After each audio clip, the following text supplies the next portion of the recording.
Welcome to today's Fireside Chat with Jesse. I am joined today by my good friend, Lovern Gordon. Lovern, thank you for joining me. Thank you for having me, Jesse. I appreciate you. No, absolutely. I appreciate you as well, Lovern. If you don't mind, just tell people a little bit about yourself, Lovern. Sure. So my name is Lovern Gordon, as Jesse mentioned, and I am the founder of a nonprofit, Love Life Now Foundation, but I'm also a part of the leasing industry.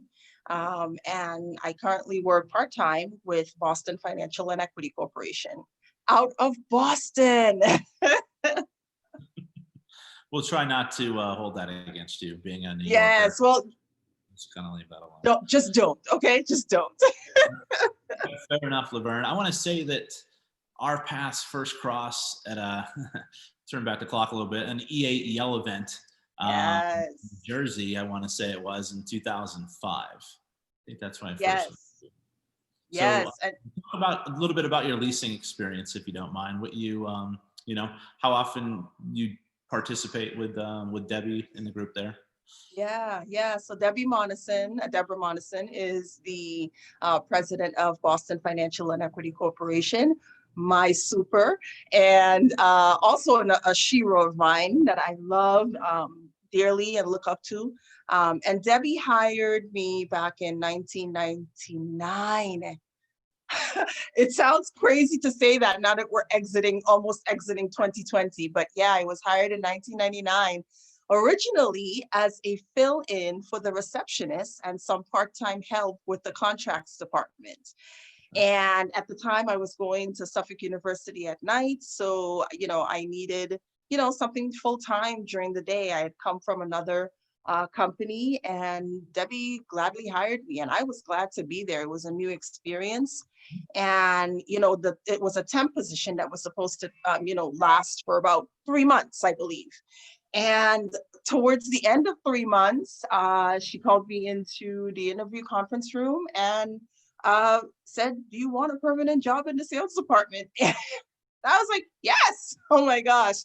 And, once I started working there, or for her and the company at the time, Mr. Monison, who is her father, Adolph Monison, who really was a pioneer in this industry. Many people know him for his bow ties. That's actually our logo on the business cards is his famous bow tie. He would wear, a ton of suspenders and, he was known for advertising with sandwich boards on the corner, right? So he was really sort of a really original sort of force in the industry back then. And then, after he passed away, Debbie took the reins and she's done a wonderful job since then. But like I said, when she hired me, Mr. Monson was still alive, and it was just such a joy to see sort of not only the unique niche of what we do, which is, venture capital equipment leasing. It was really a joy to see her at work. And I might sound like I'm fangirling, but I kind of am, because I learned so much from her then. And when she asked me to attend my first conference, which is where we met, not my first conference, but my first conference, I believe, was in 2000 in Atlanta. And, I subsequently met you at one of those conferences. And, it was such a great time. I must say, if I may, that it was, as an African American woman walking into my first conference, as I said, back in Atlanta, um, where there was a plethora of white middle-aged men. It was daunting. There were very few. You're not middle-aged, Jesse. I'm not saying that. I'm not saying that, but this is what my view was at the time. And, I was, all of 22 and walking into this grand room for the president's reception and feeling a little bit overwhelmed. But, with Debbie at the helm, she was there with me, and her name carries a lot of weight in this town, right? In the industry town, I should say. And, it made it a little bit easier. I work at Boston Financial. That was always my opening line, right? For those things back then. And, our founder, I'm sorry, our president, Debbie Monison, is here. "Oh, you work for Debbie?" So that was always a good shoe-in. But I gotta say that I wish that I had sort of someone to sort of hold my hand, not necessarily hold my hand, but sort of let me know that, it wasn't daunting, because now all these years later, NEFA, the National Equipment Finance Association, it's a family, right? The LFA, it's, a little bit of a different dynamic as well, but people are here to do business. If if you do the work, you hold your head down, the deals will come to you, right? You form relationships at these things, and certainly I immediately bonded to you, Jesse, when we first met at one of the dinners that was held, and I just over time began to realize that if you hold your head down and you do the work, the relationships will come, and so will the deals. So it really was sort of a not a learning beyond learning curve, but a joy to really get acclimated with the industry and those that practice in it and still do today. Yeah, and for me personally, going into those, because you said, I mean, I think that's one of the issues that the leasing associations have had forever. I mean, it's the middle-aged white male, and even with me going into these conferences, okay, it's like I was 23 when I got in. The average age was probably in like the 50s, right? Right. And Right. it's okay. What am I, like their kid? Yeah. Like, what's going on there? But like you said, I mean, I remember my first conference, besides being you, was like a Steve Crane from Bank of the West at the time. Yeah. They put their arm around you and they're like, okay, who do you want to meet? Yes, And that, that's huge. Valerie Jester did the same thing to me, Clyde Katie, and then you get Bob Rinaldi. You get all these like pioneers like Debbie, Yeah. and they just kind of introduce you. And then, like you said, it's one big family. And It it's ends up being for, down the road, one big family. But one of those like I things. said, Now it's like diversity and inclusion is at the forefront. is huge. Yeah. We have people like you who have been in the industry for what, 20, almost 20 years now. Yeah. It's crazy to say that. And you were one of the first probably. I remember like our first conference, I looked at you and it was like a shiny penny where it's like, oh, it's Lovern. Like, look at the smile, look at everything else. And it's like, all right, you naturally gravitate with your smile and personality. And it's like, I want to hang out with this person. Yeah. And I appreciate that. I think, like I said, again, walking into my first conference, I really wanted that for somebody to do that. And there were a few, and his name is escaping me. He is a dear friend. I love him dearly. Gosh. And this is common for me. I might be hitting, getting Alzheimer's early or what. I don't know what the deal is, but I always trip up on names, but you're gonna know who it is as soon as bald-headed, African American. Oh my goodness. Will? No.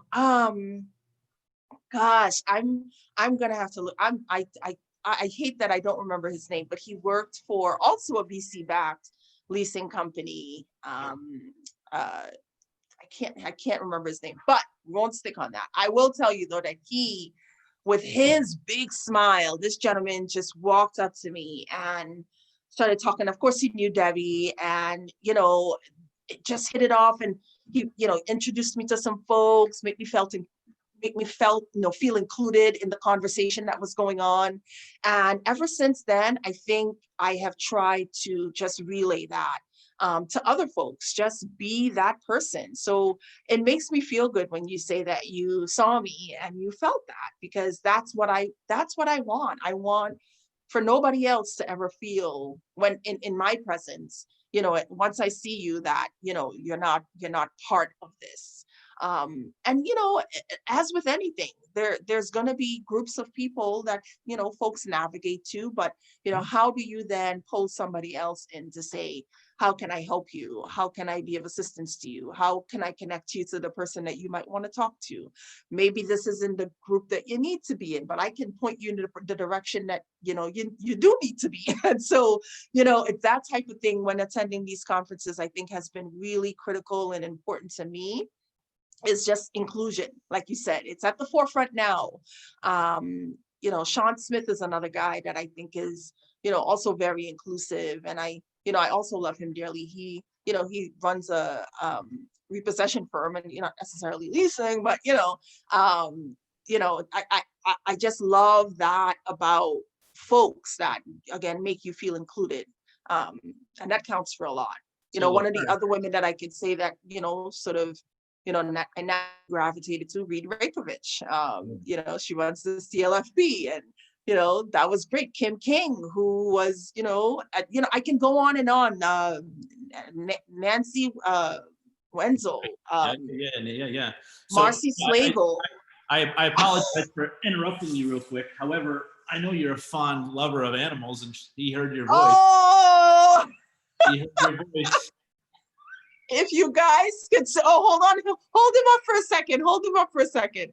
If you guys could see this is Theodore the Great. Oh my gosh, hold him for a quick second. I'm trying to get a shot of him. Yeah, he was really thrilled to be here. Oh my gosh, yeah. So I kind of not, I don't I don't know how to say this without sounding like an animal hater, but I don't necessarily like animals on my person. The fur, the feathers, the scales, all of it, it feels weird. And so I like to admire pets from afar, right? And Theodore, Jesse's holding up his cat, and yeah, that's a great look from afar. Like I said, it's just the joy of working from home. You don't know what's going to happen. However, Exactly. I had to show you your mascot stopped by. Oh, I love it. He sensed that I was going to be in the room, I believe, and that's what happened. So let's pivot a little bit if you don't mind here. So Love Life Now. Yes. So let's talk a bit. Congratulations, you turned 10. We will turn 10 next year, actually. So it's coming up. So let's talk about that real quick. Let's talk about your foundation. Yeah, so Love Life Now has been around for 9+ years, and I'm the founder. It promotes year-round awareness against domestic violence, primarily because it's a really important and near and dear topic to my heart as a survivor. And the reason why we chose that avenue was because of my personal experience in escaping in a relationship. And at the time, not knowing that there was help and help existed and what help looked like. And, and so for me in founding the organization back in 2010, I'm sorry, 2011, that it was really important to sort of get the information out there, not just about what help looks like, but also how you can be part of the solution in helping to end the epidemic. Right from where you are, right in your community, you can be, encourage folks to know that they can be part of the change. And so, founded the organization, and like I said, it came from a personal place, being a survivor of domestic violence, and not just a survivor, but a child witness to the issue. Watching my parents, I should say my father, brutally abuse my mom back on the island of Trinidad, which is where I am from.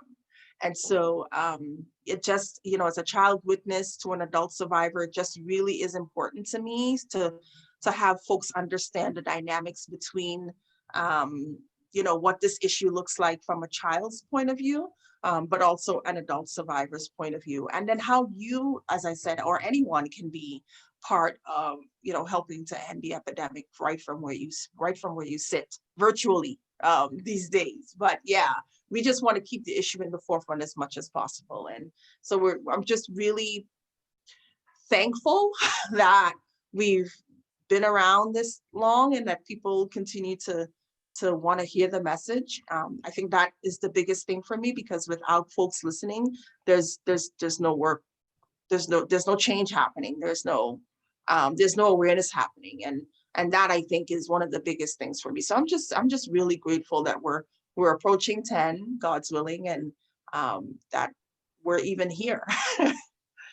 And like I said, congratulations again on that. And following you on social media and just seeing some of your initiatives, it's refreshing, because you don't just talk. You don't sit there and just say, hey, I'm a survivor. Like, you're out in the community, you're doing things to make these issues become on the forefront, and not just, oh yeah, like I support this. No, okay, let's put your money where your mouth is. Let's fix Right. this. Let's try to fix and help and help. And I will tell you, if I'm being quite frank, a lot of those initiatives, I should say one specific piece, and that's the nationwide awareness, spawned while attending conferences for Boston Financial and Equity Corporation. So what I would do, and there's some folks that know this and there's some that don't, but what I would do while I was attending conferences in the Well, beginning, everyone knows now, Lovern. So everyone knows now, cat's out of the bag. Well, what I would do in the earlies, before Love Life Now was even sort of really thought about, was when I visited any city that we were in, I would catch the first flight out. So I was, in the airport, most times at 5 o'clock in the morning, and to land, depending upon where I was, by between 7 and 9 a.m., and put my bags down at the hotel, change into comfy clothing, and go visit a domestic violence shelter. That was always really important to me, because one of the things that I wanted to point out was that, it doesn't matter where you are, right? Domestic violence is everywhere, but there's help everywhere, right? And so this is what help looks like. And so I would go and I would visit a DV agency in the city that we were in, and I, still do today, and sort of talk to the staff there about what services they offer, how can people find them, and then sort of put a face to what, again, help looks like, because for me as a survivor back then, I just did not know, and the idea of help, when presented to me, was daunting. So like I said, I people didn't know then, I really tried to keep it under wraps. I would, wrap up my visit and splash out, the visit on social media. But as time went on, folks would ask, well, what did you do today, Lovern? What have you done, since you landed? I'm like, well, I went and visited a DV shelter. What?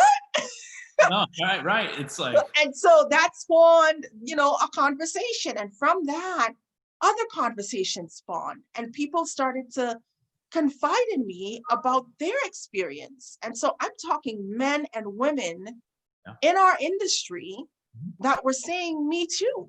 And if not me too, their sister was affected by it, their daughter is affected by it. Like, I have countless confidential stories over the years from people who have been affected by this issue. And so when we talk about these numbers, the 1 in every 4 women, the 1 in every 7 men, the 1 in every 3 teens, that does not have a barrier. So you don't, become a professional and then all of a sudden, I don't want anything to do with domestic violence. It's in your backyard, right? Whether you like it or not, as a bystander. Right? If this has never affected you, this is an issue that is happening every 9 seconds alone in the US. And like I said, with those stats that I mentioned, it is rampant. So professional, poor, articulate, not so articulate, it goes across the board. Wealthy, not so well to do. Again, no barrier, there's no boundary around this. Again, it just was important to me to do that. DV, that's for sure. Say that again. DV has no bias. It doesn't. It has no bias. Yeah, it doesn't. Some of those statistics and working with you over the last couple of months on a few things, they're alarming. And it's was it 70% of people go back? Yes, at least 7 to 10 times before they actually leave, if they leave. Right? If they escape this type of relationship. And so, the question that I try to help in a very small way is, it should never be, why didn't they just leave? Because there's so many things that it's not a black and white thing, right? To just pick up and go. That's not how this works, right? There's so many things that have a victim going back or staying or not leaving. And that should not be the question. The question should be, why aren't we holding abusers more accountable? Why aren't we putting them on Front Street? Why is the burden of proof on victims to, put them through the ringer to prove, to prove that they should be safe, right? The most dangerous place as a woman is in her home. Okay, and That that's shouldn't just be the case. reality, and No. it should never be, right? But like I said, this issue goes across the board because it affects men and it affects teens.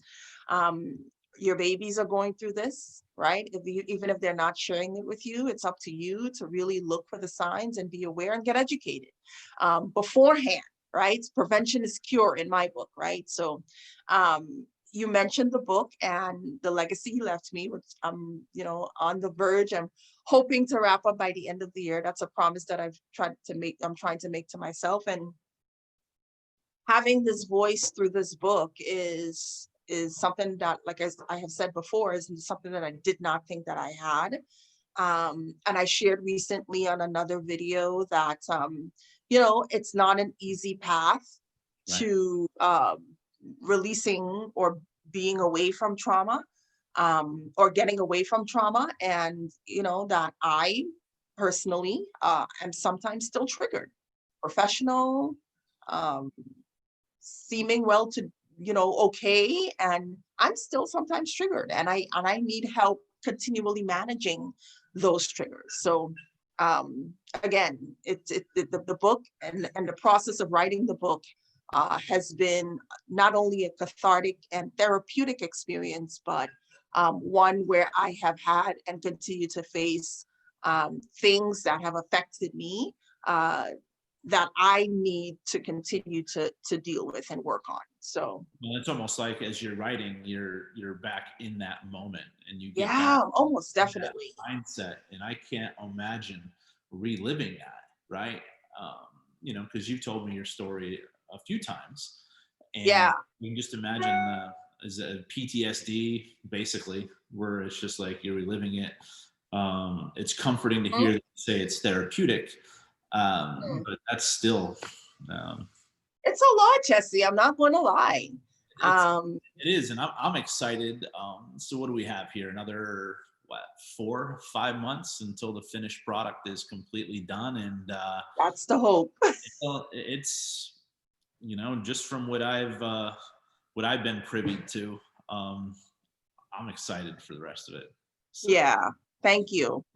Thank you. Thank you. Thank you. It's like I said, I'm excited about who this book is going to help, but also, not necessarily just help someone that may be in that particular situation, but get others on the outside looking in to understand what this issue looks like from behind the scenes, right?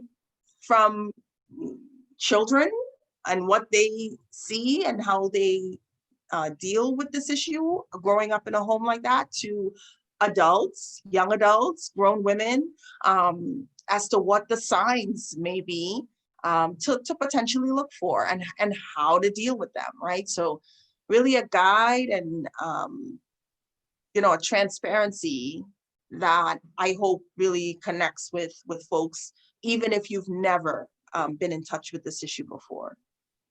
No, you're absolutely, and that's what. And shout out to Paperclip Publishing, who have been my ride or dies on this project and really working with me to get this out. Like I said, if I, hit a block where I feel like I just can't sort of delve into that place anymore, they've been really comforting in sort of helping me sort of trudge it along and understand that, there's no pressure. And so like I said, I didn't know what this issue, what this process would have looked like, but I'm glad to be on it with Paperclip. So thank you, Paperclip Publishing. We're glad to have you as an author, Lovern. So what is going on with the light there? Like, that's the whole thing regarding the work at home workplace. It's like literally, it's so my living room flows into our kitchen and dining room space, and there's a window. I love light, but today it is really shining bright for me. The sunlight from the backyard is peering through the window, and I'm constant. Oh, there we are. I'm constantly Oh like no, moving away. I was just having some fun with it. I mean, I had a cat walk by my feet. You're getting attacked by random lights. So Random, right? So the sunlight, as random as it wants to be. Oh, there we are. There's a little bit of a balance. that, Um, so I apologize. I mean, and oh, so it's it keeps moving. So I'm like constantly trying to like move out from it. But yeah, one of the things when we were looking for a home is that I wanted lights.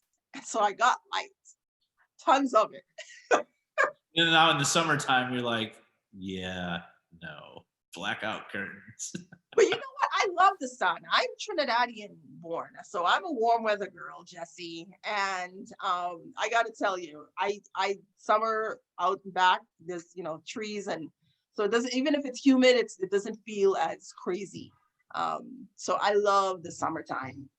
Now, not so much, but we deal with it. We put the fire on and we keep it moving. Yeah, for the fireside chat. exactly, and it's very festive behind you. I'm getting ready. Thank you. I see that, and I also see your stockings, but I don't see Brooksfields yet. What's going on there?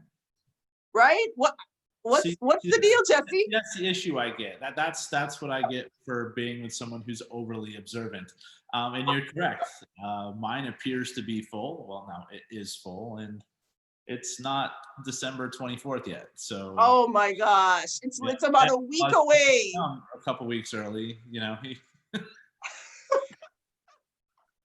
That is hilarious, but I can let you off the hook because ours aren't filled either. I am a last. My friends that know me know that I'm very last minute. So yeah, but we do have the stockings up. We have the LLCC, and that's Lovern, Layla, Carson, and CJ, and that's our Bambinos and us. And yeah, so we're really looking forward to the holidays. I love this time of year because we get to be together, and our daughter comes home, and it's a really, really special time. Minus the cold weather. Well, we don't. I mean, it was in the high 30s. Oh. It's okay. You know what? I'll make sure on Christmas Day I will send you a picture of me by the pool. How's that? Oh my gosh, says the Arizonian, right? With the fire in the back. Yeah, exactly. People are like, why do you have a fire when it's 100 outside? I'm like, just mind your business. Right. The central air is really kicking in today, okay? Exactly. I love it. Well, thank you again for taking the time to join me today. Absolutely. I'll make sure I post some additional information when we post this video regarding your foundation and also your upcoming book. Thank you. I appreciate you. No problem. Shout out to all the lease and lessors out there. Thank you. Thank you. Bye.